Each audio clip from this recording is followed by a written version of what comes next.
3, 2, 1. Done. After 230 years in circulation, the final penny was minted yesterday in Philadelphia. That's ABC's Andrea Fujii. So the final penny printed. What's the future look like for other coins? Joining us on Wisconsin's Morning News is Andrew Kimmell, president of Paragon Numismatics, based out of Mequon. Good morning, Andrew. Was Wednesday a sad day for you? Not really. I managed to survive just barely. I'm hopeful and optimistic that the last penny was not immediately spent on a dish of ice cream. Hopefully someone memorialized it somehow, but I really did not shed too many tears over the denomination's demise. It's nothing new in American numismatics. It's new to us because it hasn't happened in a really long time. So we should point out that 300 billion pennies remain in circulation, give or take, and there's nothing to suggest that those current pennies will be of any value to the rest of us. They won't be worth more than a penny? Well, it's more of a sentimental type of nostalgia, if you will. Just as other obsolete denominations like 2-cent pieces, 3-cent pieces, and whatnot that have been around in the past, people always look upon the penny with a certain fondness because it reminds them of their youth. It's interesting, it's fun, but they'll conveniently forget that they have a 400-pound jar of them in their basement. So they're only sentimental until they have to carry them upstairs. Then they're not so sentimental anymore. Yeah. So my general word and recommendation is to spend all your pennies. What do you think? All right. Yeah, it's not very romantic. Well, so as far as the pennies go, so the reason they're doing this is because they cost more to make than they are valued. Is that the same for the nickel? Yes, absolutely. The penny costs about 0.037 cents each. A nickel, or 3.7 cents each, I'm sorry. The nickel costs about 14 cents. The dime costs about 6 cents. The quarter, about 15 cents. And the half dollar, 33 cents, almost 34 cents. But I liken the higher production cost relative to the face value to a little bit like public transportation or our highway system. We need certain things that are produced by the government to get us from one place to another, and these things cost money. There's never an inclination to think that we're going to make money on the streets. Yet transacting business moves money from one place to another, and there's a certain cost associated with it. Now, in this era of cost cutting, I certainly get it. There's no logic to it. And the real problem is for most people, when they receive a penny and change, it goes directly into their bucket in the basement, and they never use it again.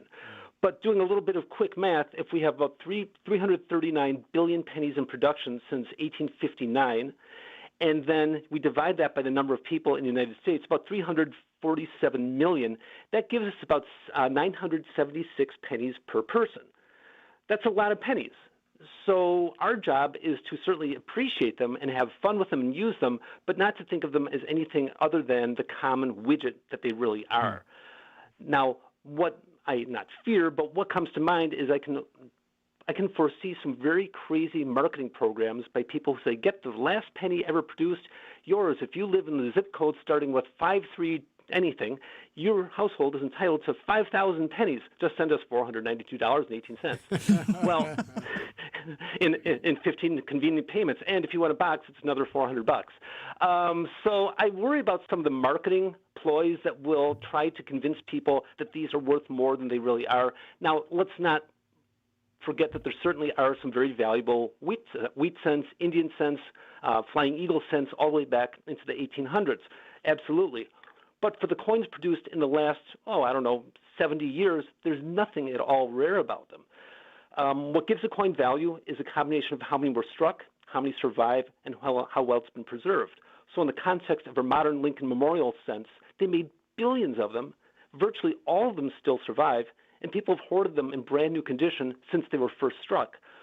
So there's really not much hope that they're going to increase in value. So I like to joke with people that if age determined value, meaning if hanging on to something longer made it more valuable, well, then rocks sitting on the beach should be worth millions of dollars, right?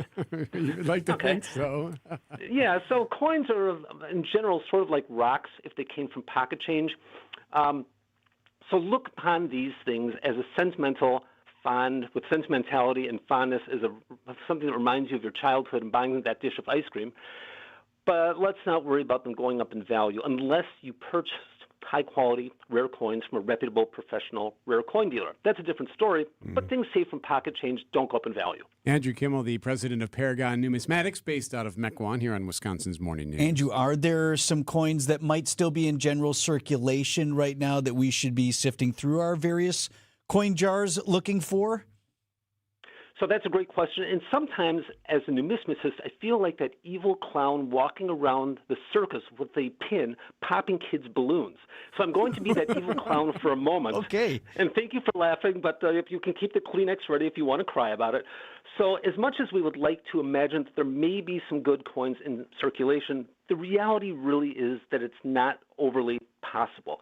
The only place to get really rare coins is to purchase them from a rare coin dealer. The only place to get a really good, diamond is from a rare diamond dealer, and so forth and so on.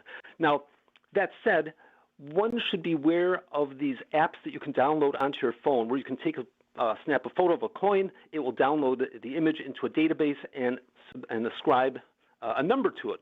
Well, unfortunately, the rumor on the street is these apps are less than ideal, and they may be probing your personal information in the background while keeping you using the app in order to impress you because of the high prices it shows for a common quarter from 1976.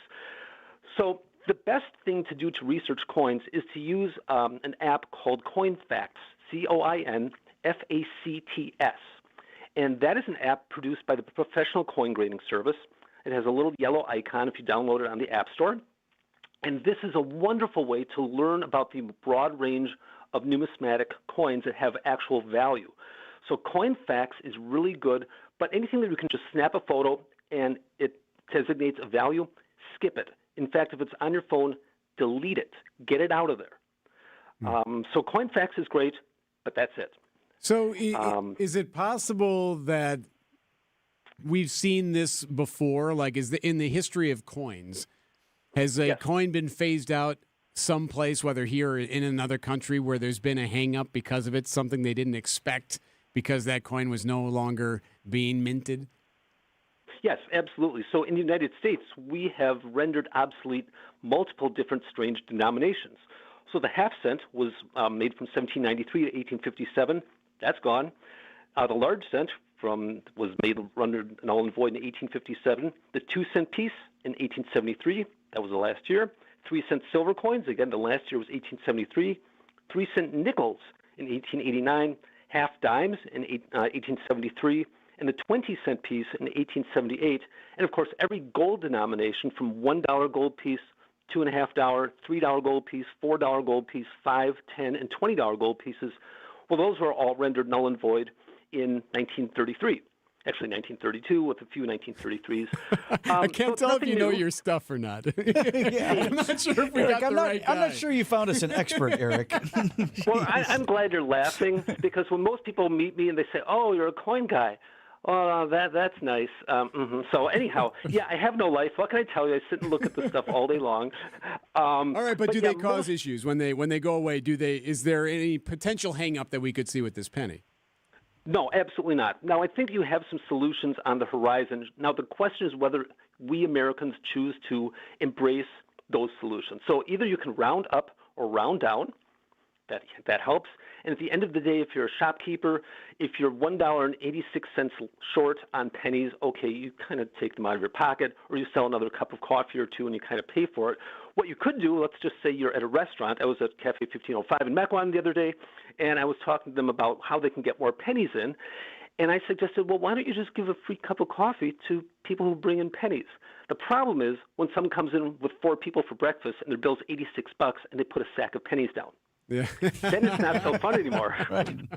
Oh, so I think the reality really is that it's not that big a backbreak to simply round up or round down. It's what every other country, and virtually every other country in the world, has done when they've eliminated their version of the 1-cent piece. And so it's almost inevitable.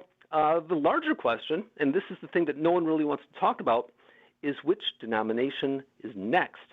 Or is everything next? Will we encounter monetary reform where we completely demonetize the dollar and have a new form of currency?